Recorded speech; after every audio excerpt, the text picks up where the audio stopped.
All right. Welcome everyone to debate night here in the Constitutional Patriots Discord server. I am Young Patriot. I will be hosting this debate. I'll be moderating. It is between Ace of Cards and Tacitus. The debate topic is the American left rooted in domestic terrorism? Ace of Cards is taking the stance that the American left is rooted in domestic terrorism, and Tacitus is pushing back and saying that they are not. So how this is going to work is you guys are going to have opening statements that are going to be 3 minutes, and then you're going to have rebuttals that will also be 3 minutes. Now, I give a little bit of grace period, and honestly, I don't want to be talking much at all. I want it to be between the two of you, and I think the two of you are obviously mature adults. So the two of you will be able to just interject, basically. If you start interrupting, talking over each other, I'll have to mute. But I think you guys can, once you finish talking, the other one just steps in, right? I think you guys can handle it. But if not, then I'll have to step in. And then after you guys are done with your opening and your rebuttals, we will then go to some questions. People here can ask questions. You can send me a question to ask, or you can actually just type it in the chat, what have you. And then after that, you guys will have a closing statement, which will be 3 minutes as well. Are you guys ready? Yep. Okay. All right, Ace, you can get us started. Right. Well, my position is pretty clear.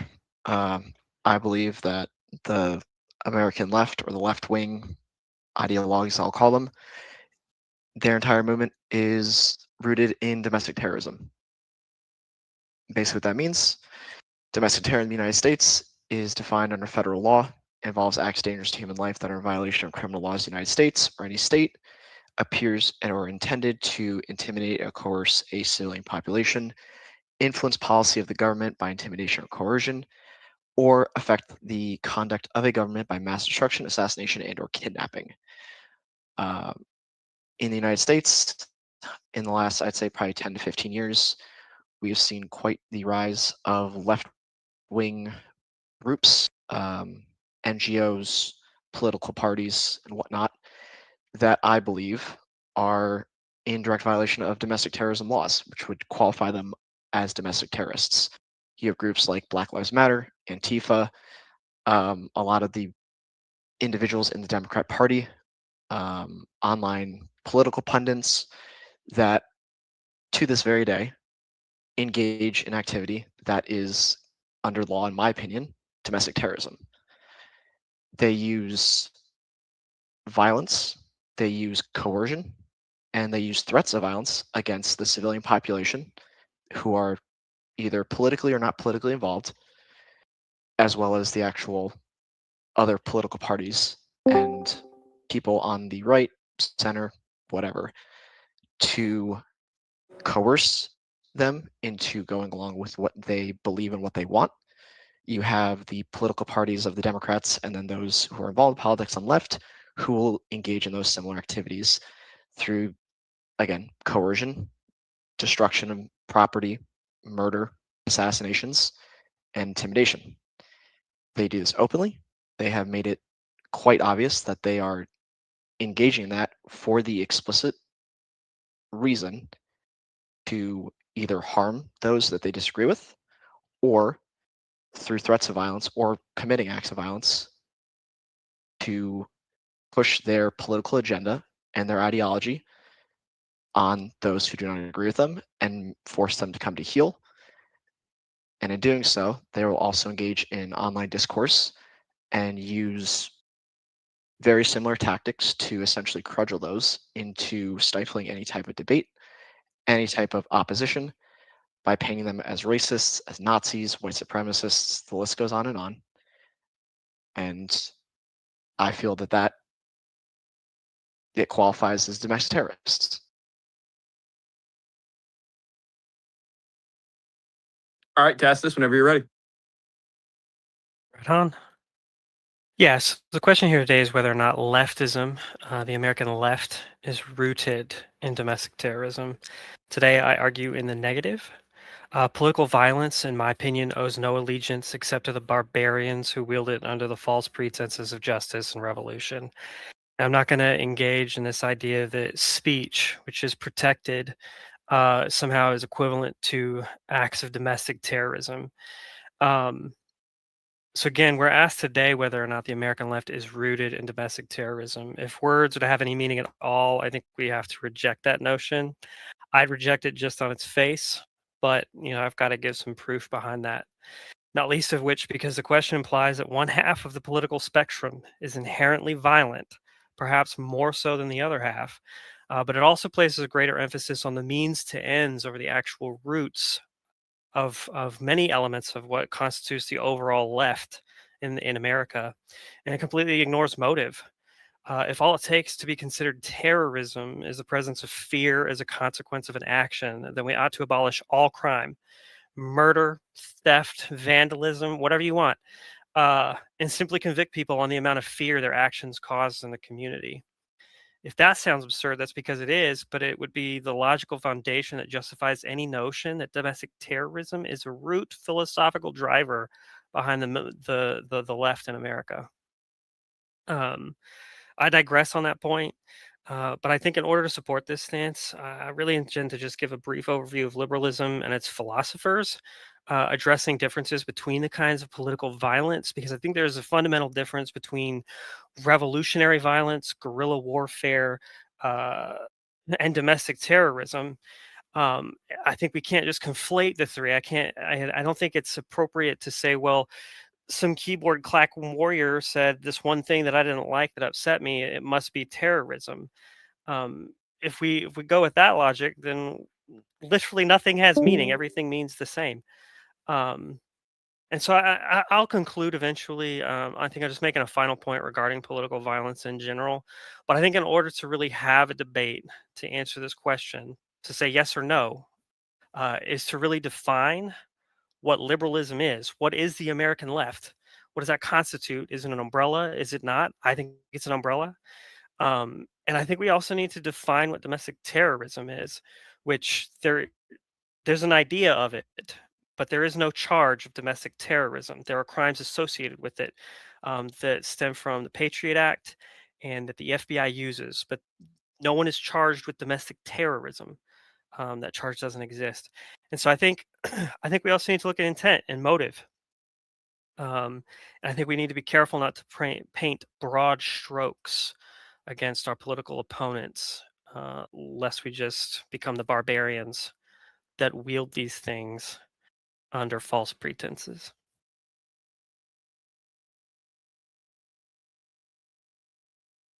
Right on. Going forward, you guys just start whenever you're ready after the other one finishes, and I'll get the time going. Okay, I think as a maybe a point of matter here, I will mute. So like once you see my mute button, that's a clear for go. Okie dokie.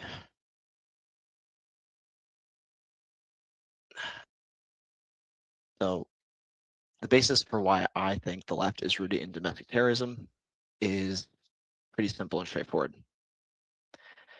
You have groups that, like Antifa, Black Lives Matter, and plenty of Democrats who, over I'd say probably the last 10 to 15 years, have increasingly become more volatile with their rhetoric.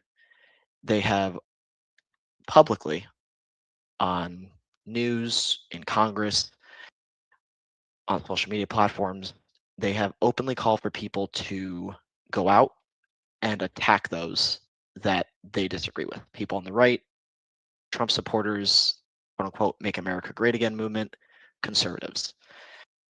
Antifa specifically, as we have seen over the last 10 to 15 years, it's not a structured group. It's decentralized.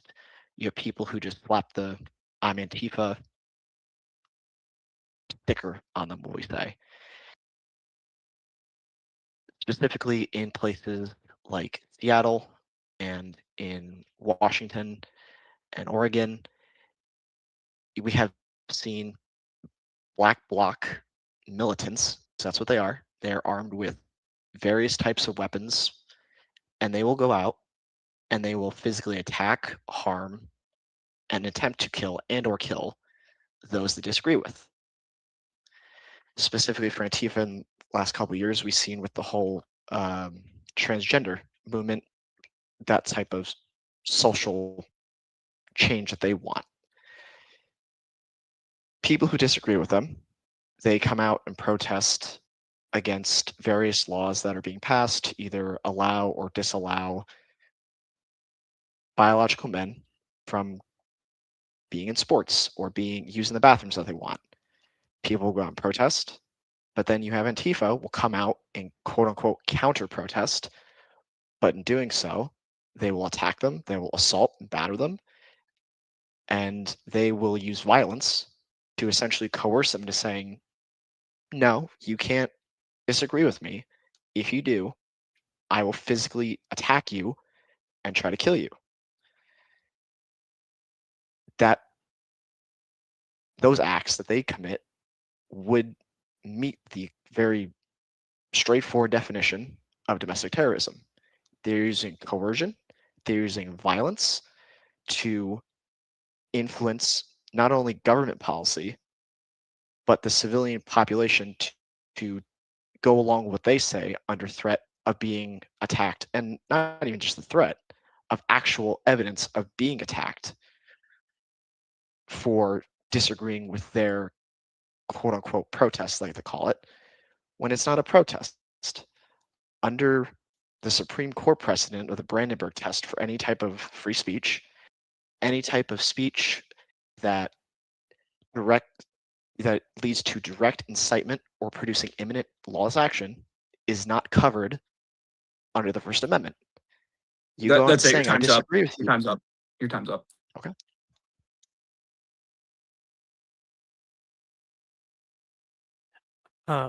I think just as a quick rebuttal here, I think it's important that we not conflate volatile rhetoric, which was given no definition, but assuming we take it at face value, it's not the same thing as domestic terrorism. Volatile rhetoric for one person might be totally fine to another. Uh, you know, the words that Jesus spoke were volatile rhetoric, according to Romans. So I think we need to skip the ambiguity here, and I think in the same spirit we need to not paint broad strokes, which is what I already said. And I think when we point to Antifa, it's really easy to just say, well, Antifa is the whole picture of the left. Well, the Antifa is not the American left; it's a small minority, and you rightfully point out that they are a decentralized group of people. Uh, but the American left is a pretty centralized group of people. It's a very large umbrella with a broad array of beliefs, from Antifa to your. I mean, I'm blanking, but I mean, there's no such thing as a conservative Democrat anymore. We haven't had those since what, 1998, 2006, somewhere in there. Um, so I don't think it's fair to bring Antifa to suggest that somehow this is evidence that the American left is rooted in domestic terrorism. Um, this goes back to a point I was going to say about differentiating between liberalisms. Uh, Conservatives are classical liberals, or neoliberalism is a different thing. I'm not going to dive into that, but you know, what the current left is, we should define as modern liberalism, and that predates fascism, that predates Antifa. And Antifa started off as a way to combat, like the things you're saying about they show up and they counter protest. Yes, but the same right wing groups do the same thing to them. For every time that a conservative shows up and Antifa shows up, the same thing can be said. So I don't think we need to get into a tit for tat debate about how the extreme right and left just knuckle up in the streets, because I don't think that is the root of either side. And I think when we get back to what it means to have a root, it means, is domestic terrorism the backbone? Is it what defines the left? It doesn't. It doesn't define either side. And in fact, modern liberalism, what defines the left with the New Deal, is a branch of elements from classical liberalism, specifically to life, liberty, and the pursuit of happiness. I can quote FDR, I can quote Kennedy, I can quote Woodrow Wilson. These people did not believe in violence, but what they did believe was that the government was there for a concept of positive rights. What that meant was that, unlike classical liberals who believe in negative rights, your negative rights basically means the government needs to not interfere. That's how my rights are protected. Modern left, modern liberalism, which is the majority of the Democratic Party, and most people who vote for Democrats believe that the government is there to protect the rights. The government says what it is. I'm not saying whether that's right or wrong, but that's the difference, and that's where the root is. Okay, you finished right when I was about to say your time's up. So, in regard to the fact that you're saying that it's rooted in liberalism and the government should be involved to protect your rights, I can understand that, and I do agree with that.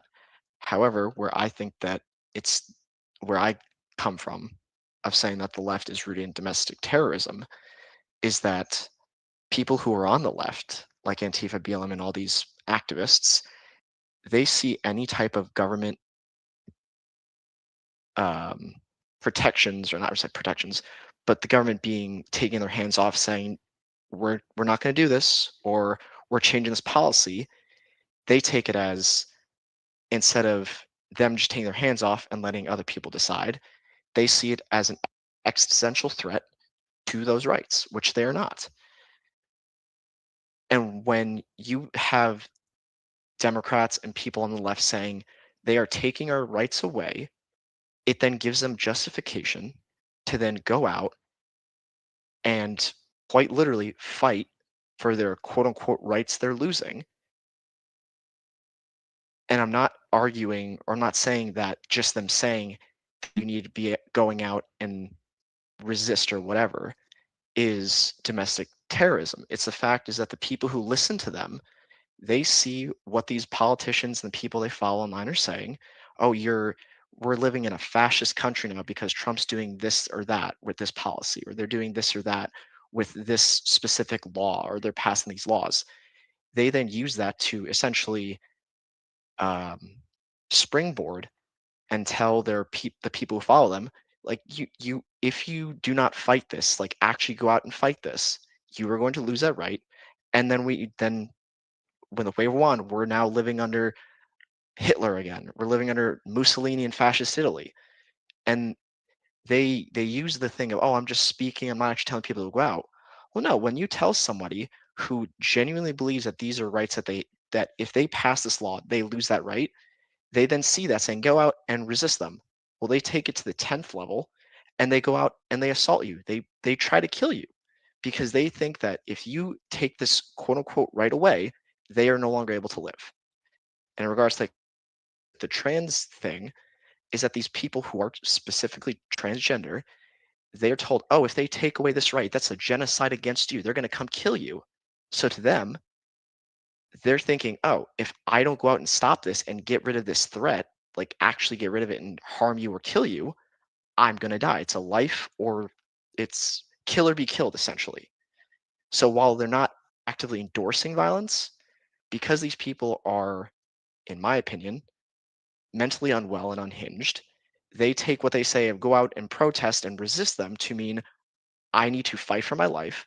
I will attack and harm you to protect myself.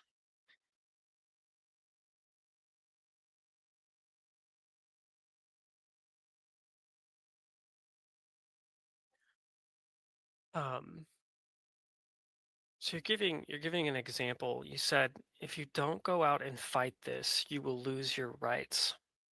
How is that any different than anybody on any part of the political spectrum?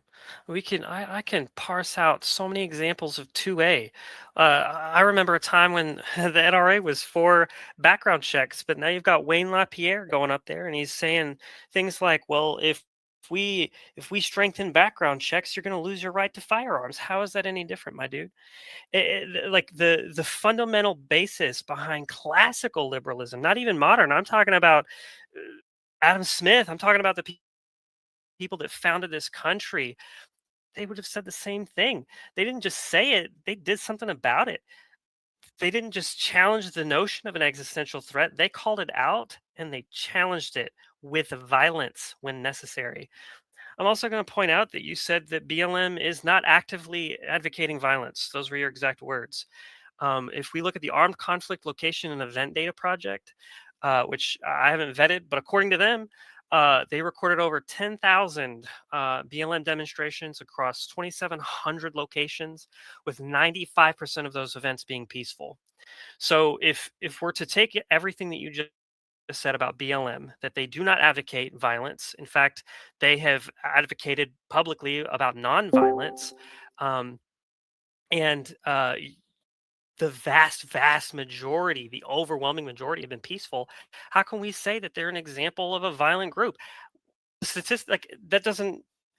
The reality here doesn't even support the notion that they are rooted in violence. And even if we go even deeper onto the ideas about the existential threat of systems, that founding fathers fought against a very awful system, uh, and they won. Um, it seems to me that we're arguing over whether or not volatile rhetoric is for our side or not. The last I checked, protest is a perfectly valid form of speech. To go out into the street and protest, to go out into the street and protest loudly with profanity isn't domestic terrorism. And that's just the First Amendment right. Is it appropriate? Is it respectful? Is it with candor? Who cares? It's a First Amendment right. And unless actual crimes are being committed, I don't think that it's fair to even use BLM as an example to support what you're trying to claim is a root of the American left. The BLM doesn't represent the American left in its entirety. American left is a broad tent, just like conservatism.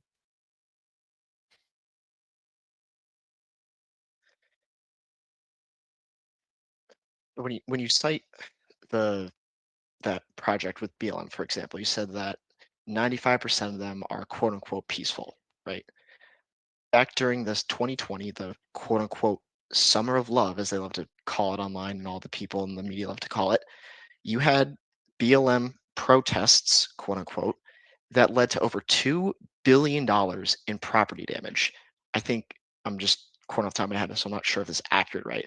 15 or 20 people were murdered during those BLM riots, like riots.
These police officers and these agents that are there protecting property just because of an injustice that they found.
Domestic terrorism is a very planned out, coordinated event against non-state actors.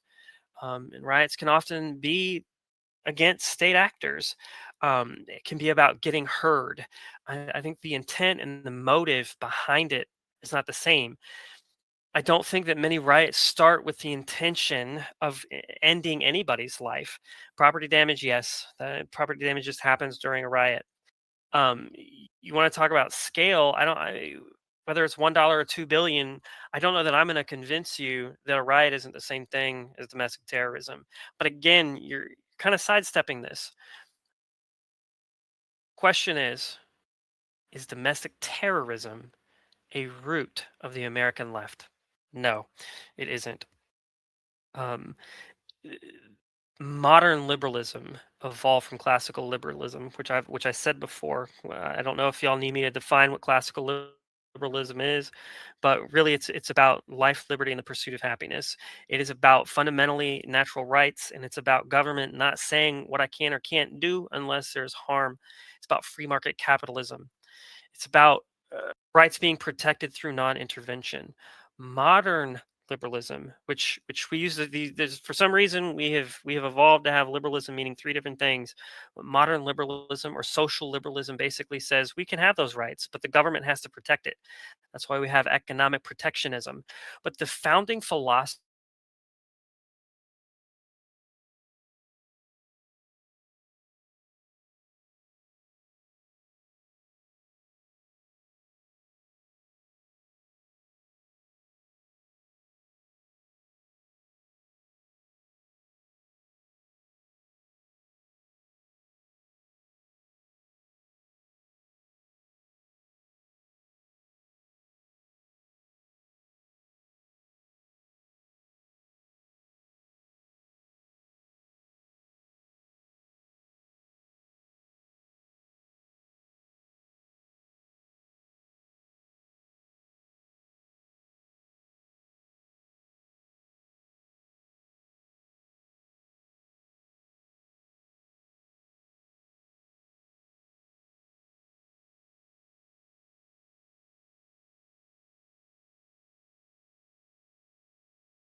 was not. However, as politics evolves, I see it as it used to be from that standpoint of it's everything you pointed out that it wasn't based in violence and domestic terrorism. But the modern day left and the left that we see today is, in fact, it is rooted in domestic terrorism and violence. It's just as simple as that because every single group, I know I keep going back to Antifa and BLM because that's just the easiest one to point out because of how it is. Through everyone involved, they directly intimidated and coerced the civilian population to go along with their government policy change of wanting to defund the police. They did not want police around. So what do? The people on the left, the politicians, they all said when you defund the police, when you go out and protest, which turned to riots, and they essentially were passing laws now to defund the police because if they weren't, they knew what happened in Minneapolis and all these other states would happen in their state. They directly coerced the civilian population to go along with it, and they influenced the policy of the government to pass laws to defund the police and to reduce the police forces and change things with the police force. And there's a way to do it correctly, but they didn't do it correctly. They used violence and riots and engaged actively in domestic terrorism to influence government policy and to get people to either agree with them or if they didn't disagree with them, they threatened them. They said, we're going to do the same thing we're going to do that we did in Minneapolis. We're going to burn the cities down and we're going to cause, they called it protesting, but it wasn't protests. Under any what's what I'm looking for, classical understanding of freedom of speech, you can protest whatever you want as long as it does not lead to direct or incitement of direct violence. What they were saying during the whole 2020 riots was directly inciting people to go out, commit lawless actions, and they did. And we have a multitude of history to show that for the last 5 years since 2020. I mean, multiple people were murdered. Murder's illegal, duh. They rioted, that's illegal. They caused billions of dollars in property damage, that's also illegal. So while they didn't say go out and burn the cities down, the people on the left, in my understanding of the modern interpretation that I have of it, Time's up. is that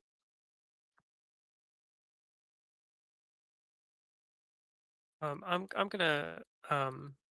gonna share a poll here in the chat. That's from NPR, and essentially it's showing that Americans, I think 1,300 plus adults, were asked in 2024 whether or not Americans may have to resort to violence in order to get to the country back on track.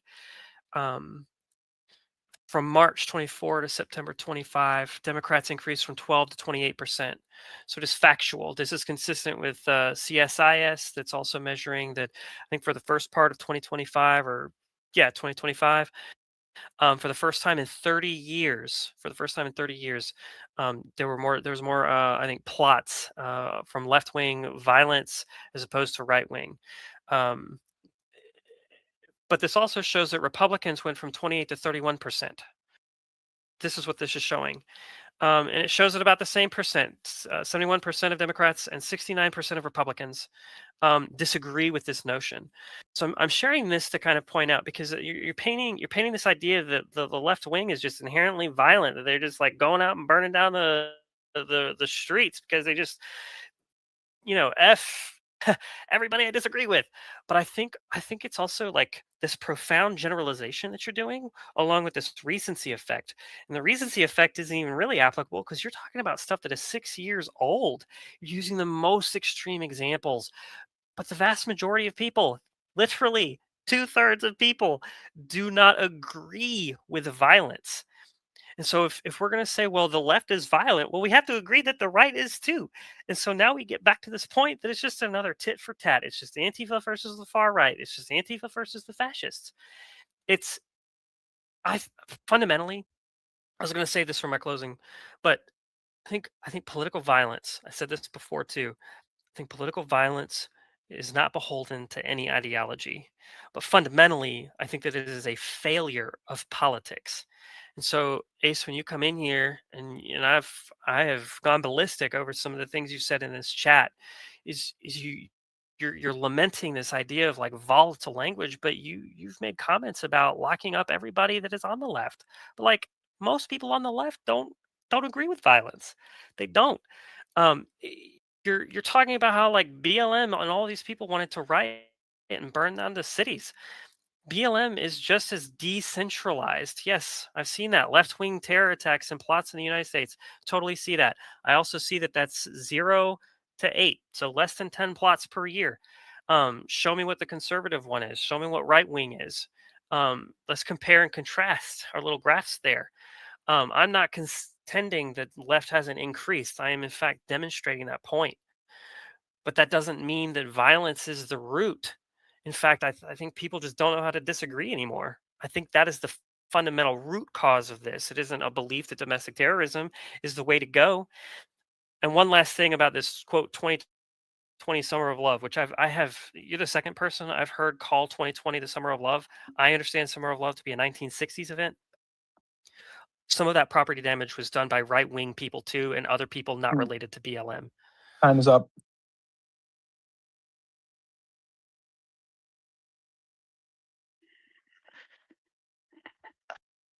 so I'm just trying to organize my thoughts here. Well, I do agree that yes, it's not I'm not only saying that it's just the left that is responsible, because that would be disingenuous and that would be ignorant to the fact is that yes, there are right-wing terrorists in terrorist groups that do exist and have done the very thing that the left has done. Yes.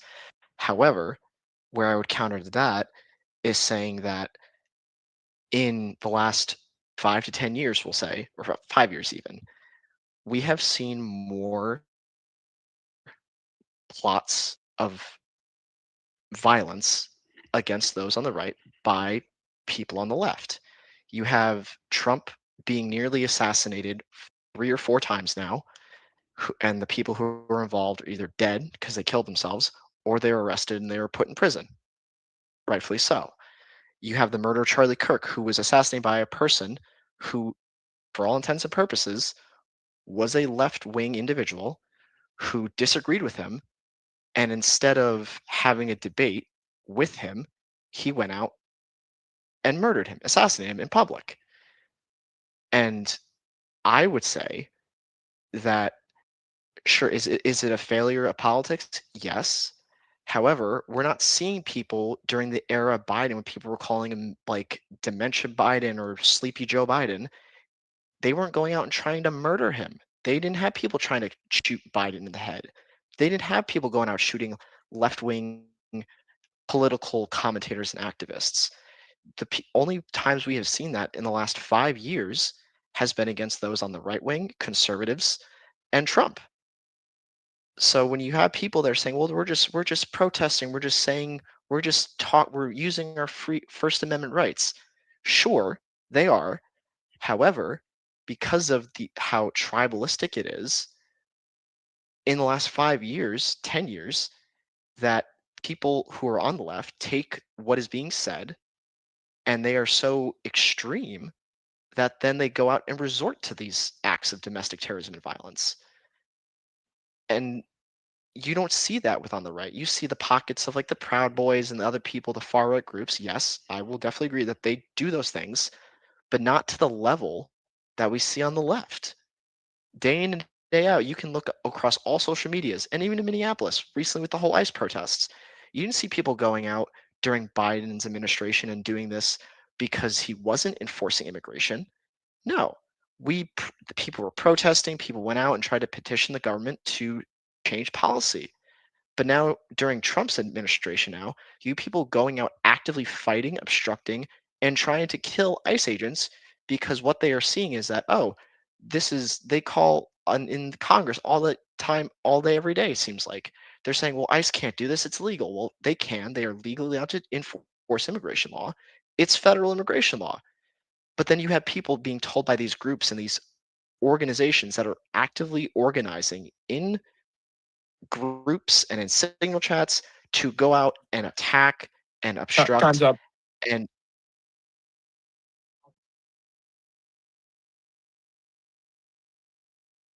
Yeah, my guy, I gotta disagree. I think your broad stroke here. You're talking about tribalism.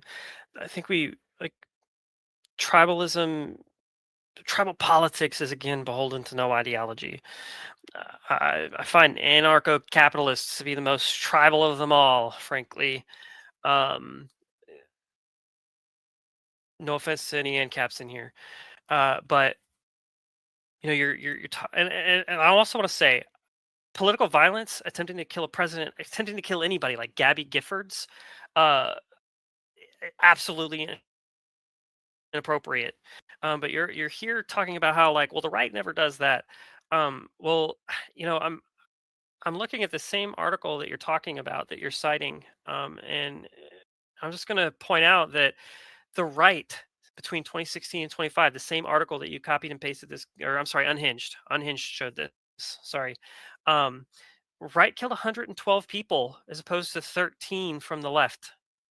Number of attacks 152 from the right, as opposed to 32. I'm sorry, 35 from the left. Um, right-leaning attackers are generally more lethal. That's just a fact. Um, and the other thing is Nancy Pelosi was attacked.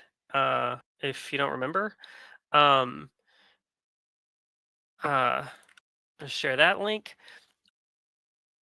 Politicians have been getting assassinated and attempted to be assassinated since we've had politics, since that word existed in Greek. And I don't think it's genuine or fair or accurate or appropriate to come in here and be like, well, this is only a matter of the left, which I think you've already conceded. But you keep coming back to this idea of using the worst examples. But the other thing that I really want to point out from this article, the left-wing terrorism and political violence, really quick, is what's causing the rise.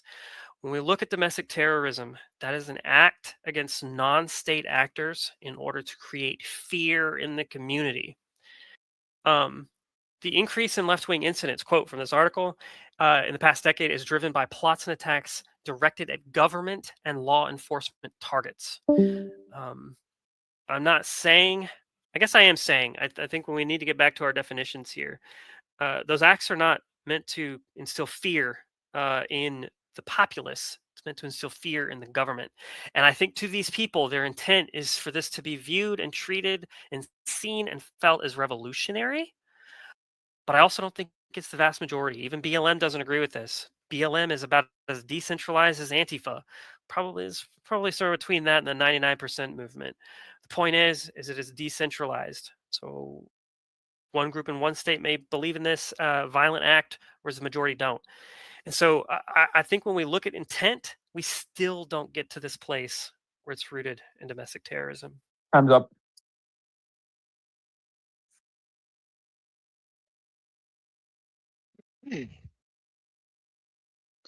So where I'm coming from, where I disagree with that, and like you said before, how I've said some things in chat that like we should lock these people up. Where I'm basing it off of is the fact is that by what they are doing, they are meeting the definition under the FBI's definition, DHS's definition, and the government's definition of what domestic terrorism is. That's a criminal offense. So I'm not saying just round everybody up because they're on the left. I'm saying they're committing crimes. They're committing acts of domestic terrorism. Therefore, they are criminals and they should be locked up. The people that go out and say these things online and in Congress and all that stuff that incite people to carry out these acts should be held responsible for what they say because it's not freedom of speech at that point. To me, what they're doing is it would not meet this. It would meet the standard of the Brandenburg test for unlawful speech. That's not covered under the First Amendment. So therefore, it's not a First Amendment violation. They are directly inciting acts of violence and acts of domestic terrorism. When they go and say you should fight these people, you should do these things to oppose them. And sure, are they opposing the government? Yes. However, when they're doing that, they're also coercing and causing fear in the general populace who has no intention of being involved at all. When you have people in Minnesota, for example, like how I brought up the ICE thing, sure, they're opposing ICE. They don't want them to do their thing. However, they're letting these violent, illegal criminals out into the public again. They're not keeping them in jail. They're not keeping them and handing them over to ICE and letting them be deported. No, they're releasing them, which then forces ICE to go out into the community to find them. And then you have the people on the left who oppose this. They then obstruct, they get involved, they start attacking ICE. So now you not only have the people who are attacking ICE being, in my opinion, rightfully arrested, and if they resort to acts of violence, then we see what happens. They get what they get. But you have people who are not involved, who are just trying to go about their daily lives. Now they're under constant threat of having their way of life ruined because they're now being sworn by people who are, I call rioting or protesting, quote unquote, because they think that they're an ICE agent. They had in Minneapolis, the left wing activists literally set up checkpoints that they would check people's ID, make sure that they're not ICE. I don't see how you can look at that and say, well, that's not trying to put fear into the populace. It is. If I'm trying to get to work in the morning and I have to go through some random activist checkpoint where I have a whole bunch of goons there. Let me see your ID. Are you ICE? I'm not involved in ICE. I'm just some bumfuck nobody who's trying to get to work to earn my paycheck. You don't think that instills fear in everybody around them? Or the people that are going day to day, they have to worry about violent criminals being released from prison and they don't know where they are. They're just released into the public. People who are arrested multiple times, have been deported multiple times, who are rapists, murderers, like the violent people that we don't want in our communities are being released, and then ICE is forced to track them down. So I don't see how you can look at that and say that, oh no, it's only the government they're opposing. They're not trying to put fear into the public. I think they are, because that's directly what's happening from the effects of their actions, from the politicians, from the DAs, from people and the Time. activists. Sorry, I don't think I said it loud enough. That's on me. I said at the start um, that if words have any meaning, then we need to define these things. And I shared your FBI terrorism definition. And I gave a pretty absurd idea that all we would need to do is abolish all crime, and then just measure this based on the level of fear that is committed based on a person's action. I said that would be the logical foundation behind such a premise, and I think you just engaged in that absurdity. You might be afraid of that checkpoint, but a community has a right to do that. I mean, that's how I feel about homeowners associations, man. That's how I feel about gated communities. I don't get scared when I roll up to a gated community because it's trying to keep out violent criminals or people that don't belong there. But I also I'm gonna quote a couple of people. Uh, the accumulation of all powers, legislative, executive, and judiciary, in the same hands may justly be pronounced the very definition of tyranny. James Madison said that. Thomas Paine said, "He that would make his own liberty secure must guard even his enemy from oppression." Um, Benjamin Franklin, "They who can give up essential liberty to obtain a little temporary safety deserve neither liberty or safety." Now you're up here essentially saying that any person who is afraid must be a victim of terrorism. Well, if that's the case, releasing people who are violent criminals that have done their time have now become victims of terrorism, state-sanctioned terrorism for letting these people go. Like that's the logical extreme of what you're saying. I don't think that's exactly what you're trying to say, but that's the logic, like that's the math that we're playing with here.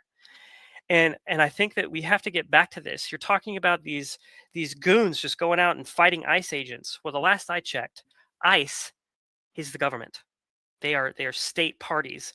The people that are actually going and doing this, that are that are doing this, they're thinking that it's totally okay to go and punch a police officer in the face. That isn't like from them. This isn't domestic terrorism. To them, the state is the enemy. To them, the state is exercising tyranny. Like that's their view. And I think when we understand their view, we can get to a place where like, oh, okay, well, these protesters aren't going out and with the intent to burn down innocent people's homes. Their intent is to, with force if necessary, remove the state from a perceived tyrannical action. And I think that if the government decided to come take your guns, you would say let them try. That's the same logic that we're playing with, and you don't have to agree with whether or not like we can debate whether they're right or wrong another time, but that is their premise. That is what is differentiating defensive violence, self-defense versus revolutionary violence versus domestic terrorism. Time.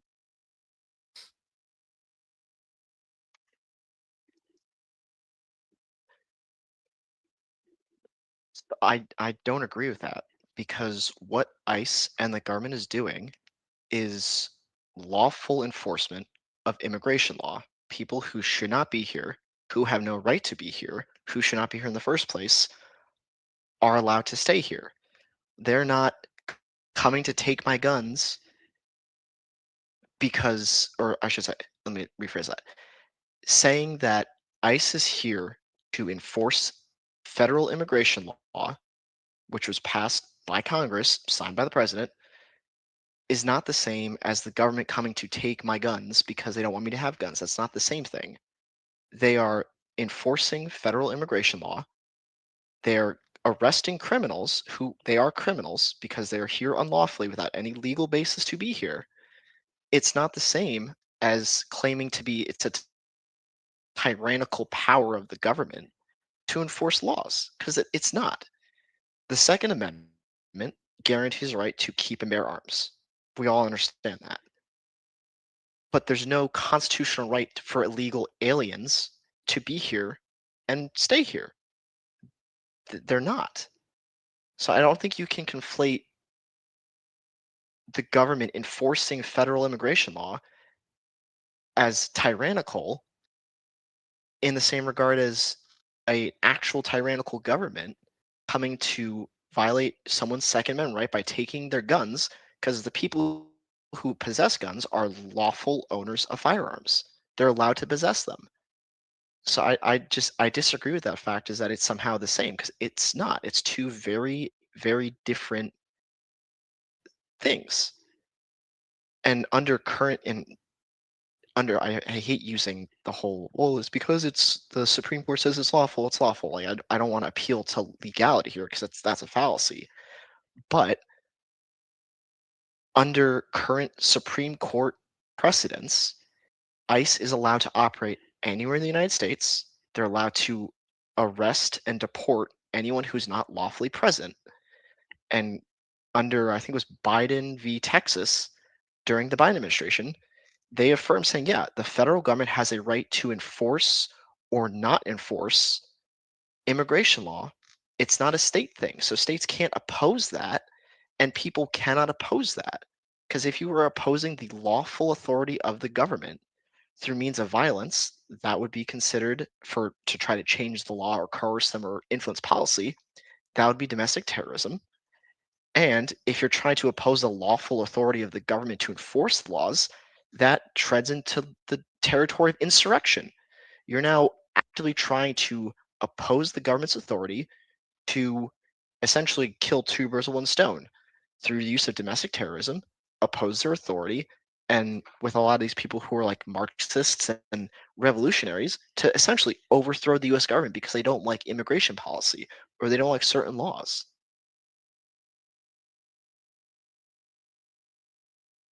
Yeah, so I know you said that you were trying to avoid engaging in that in a fallacy, but essentially you said that, quote, they weren't being tyrannical because they have a right to do what they're doing. Well, the last I checked, it was totally fine for the crown to tax without representation. It was totally fine to quarter troops. It was totally fine to suspend self government. Those things were totally valid because the crown said it was, because the authority was in the crown. And yet the founding fathers came back and said, not today, and not ever again. And that is why we have things like 2A. That's why we have the Fifth Amendment. That's why we have the 10th Amendment. And so I think you rightfully point out that just because something is said to be lawful doesn't make it right. The Patriot Act is a wonderful example of how something is legal but is clearly tyrannical.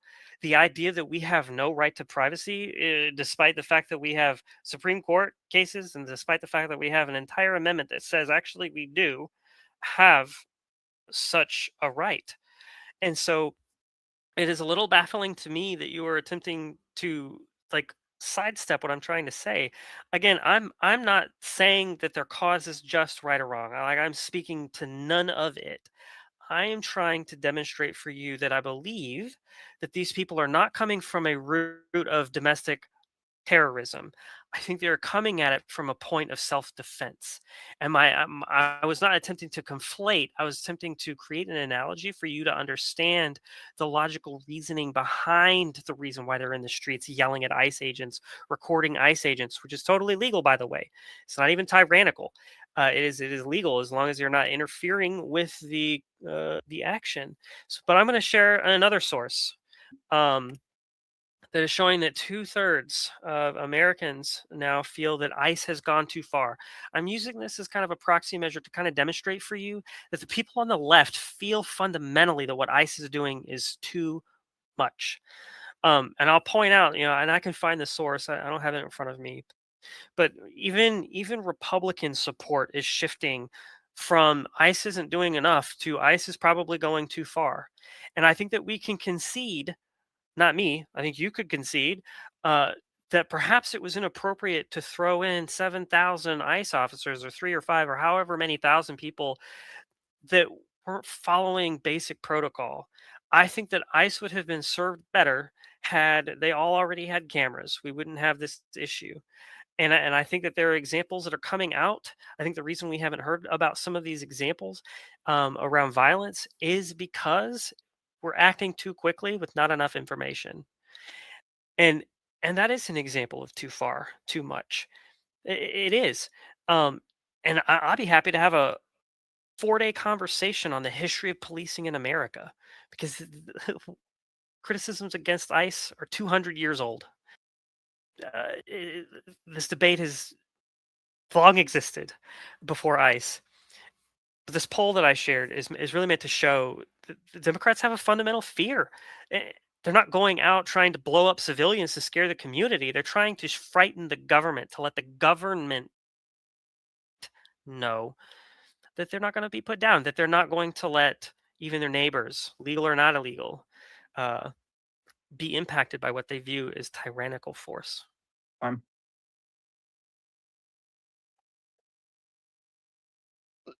Where I disagree with that is you're saying that ICE or the opposition of ICE is self-defense.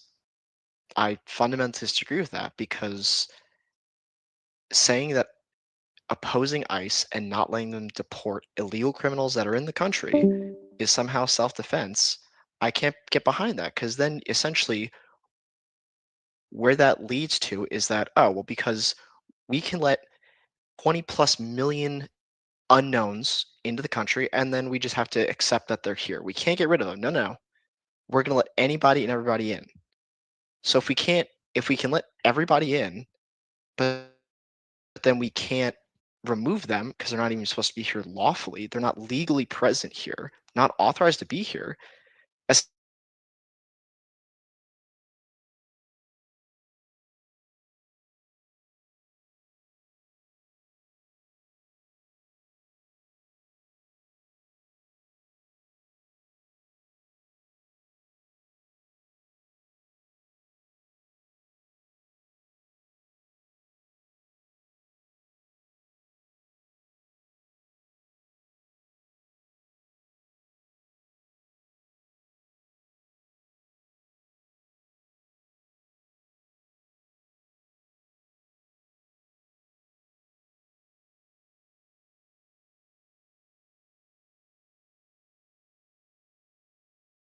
Essentially